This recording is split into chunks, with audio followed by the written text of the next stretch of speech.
I answer to no one but God.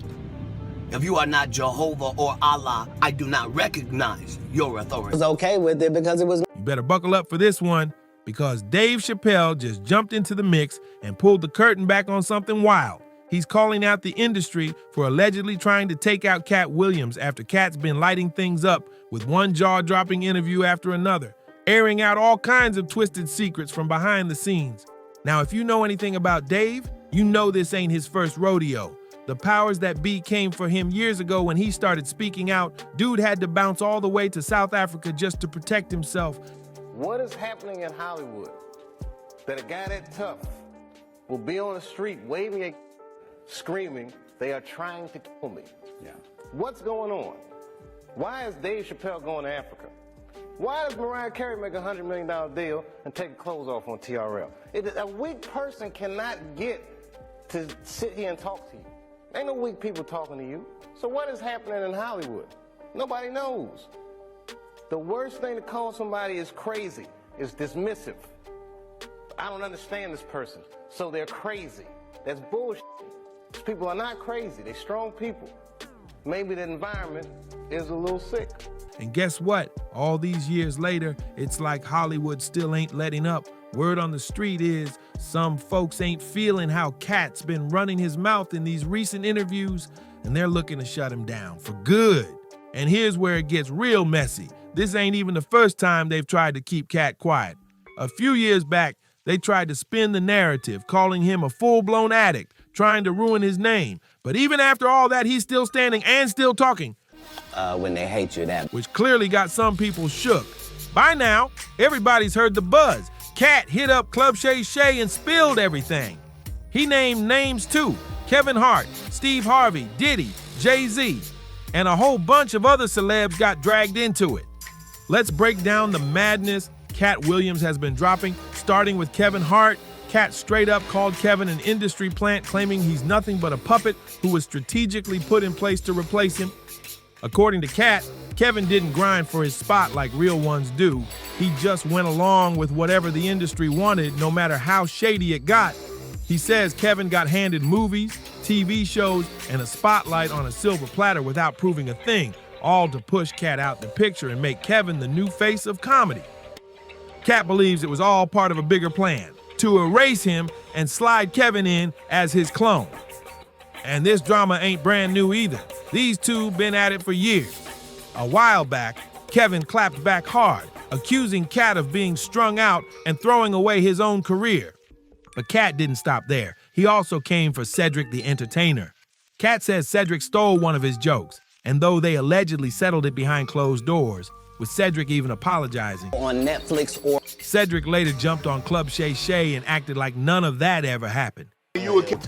He made Katt look like he was just talking wild, denying the whole thing like it was made up. Brother is talking about it. That joke is over 30 years old, close to 30-something years old. I did the Kings of Comedy in 1999. Probably had been doing that joke 6-7 years before that. I don't even know if Katt was doing comedy then. Said was. Now that's straight up shady. Katt didn't hold back when he came for Steve Harvey either.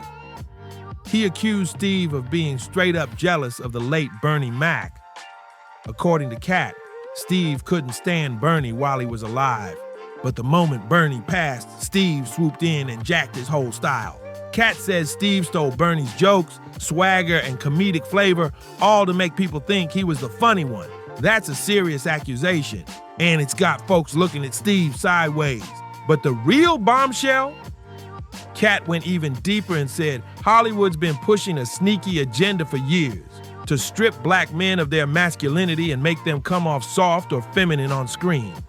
He brought all this up while dragging Martin Lawrence for allegedly pressuring him to wear a dress in Big Mama's house too.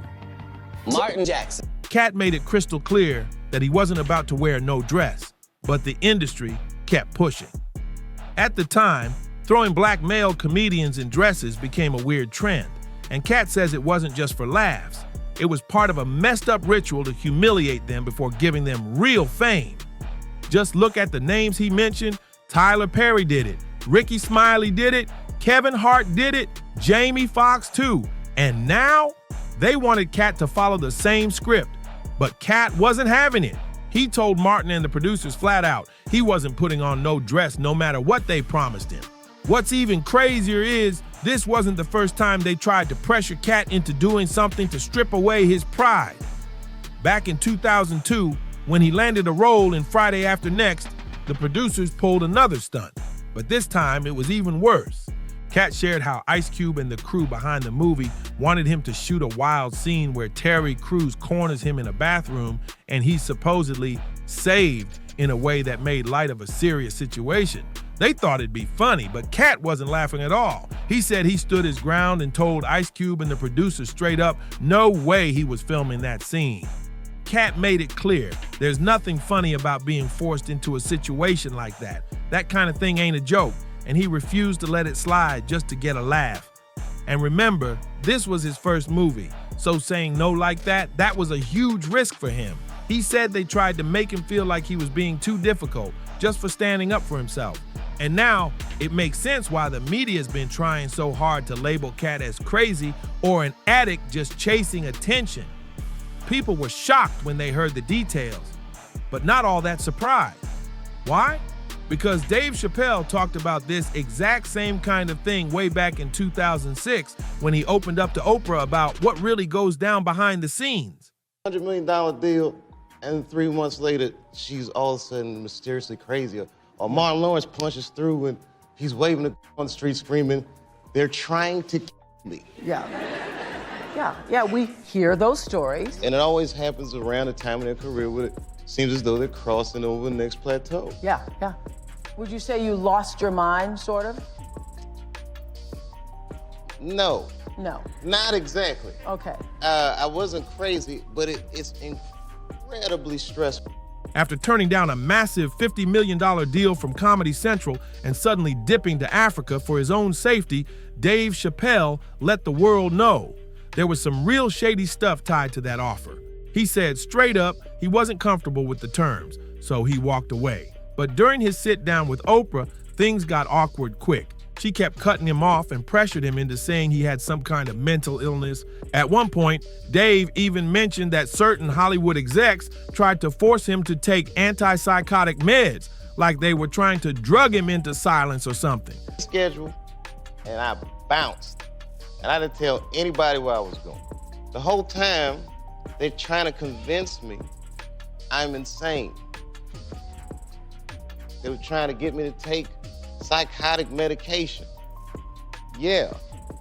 Like I'm sitting around, I was stressed out, but the people that were telling me I was insane, I believe that they knew what was going on. To give it some background, this all blew up back in 2005 when Dave abruptly bounced from season 3 of The Chappelle Show while it was still filming. No heads up, no full explanation.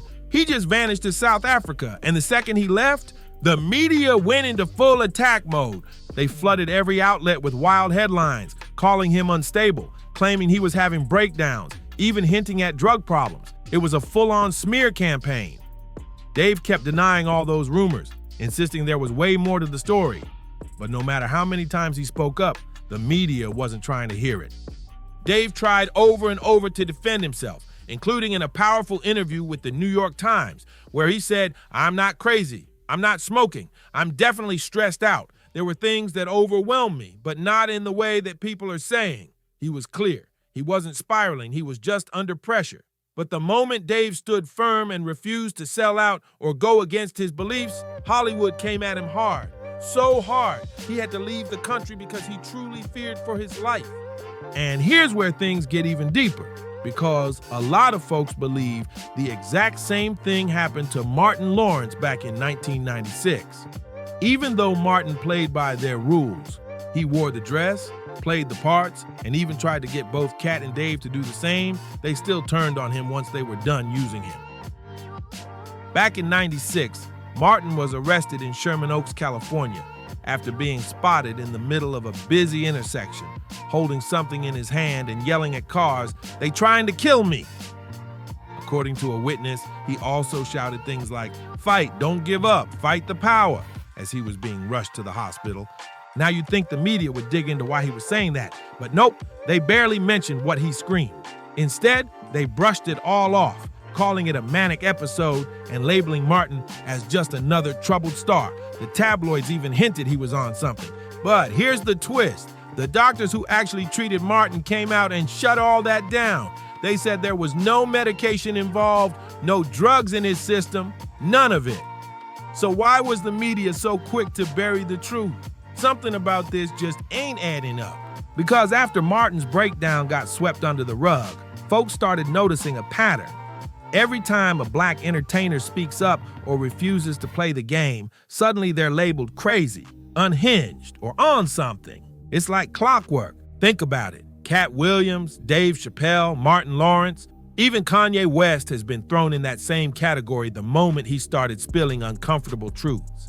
Whether you believe everything they say or not, you can't ignore how fast the industry moves to silence anybody who steps out of line. The second they stop being a yes man, boom, they're dragged through the mud. Katt said it himself. The industry builds you up, uses you for what they need, then tears you down when you're no longer useful or when you start thinking for yourself.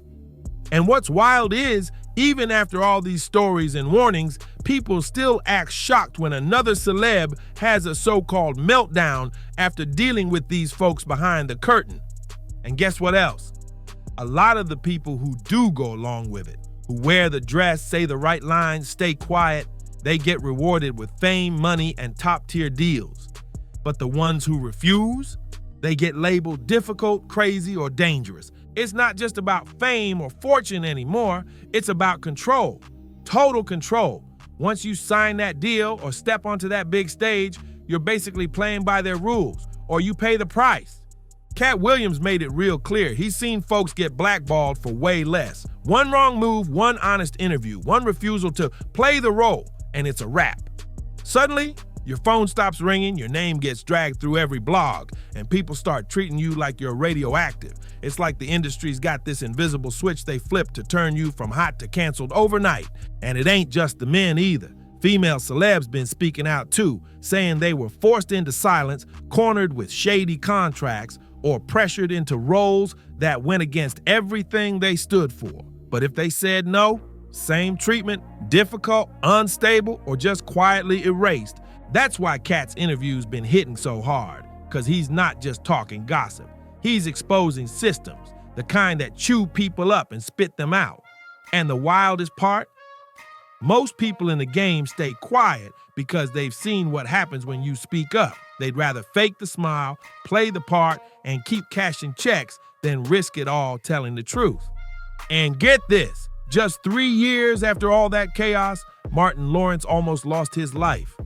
He suffered a serious medical emergency, and not long after that, in August of 1999, he collapsed while jogging in extreme heat and ended up in a coma. He barely made it out alive, but when he finally woke up, fans noticed something was off. Martin wasn't the same. People started whispering that his whole vibe had changed, like something in him had been broken.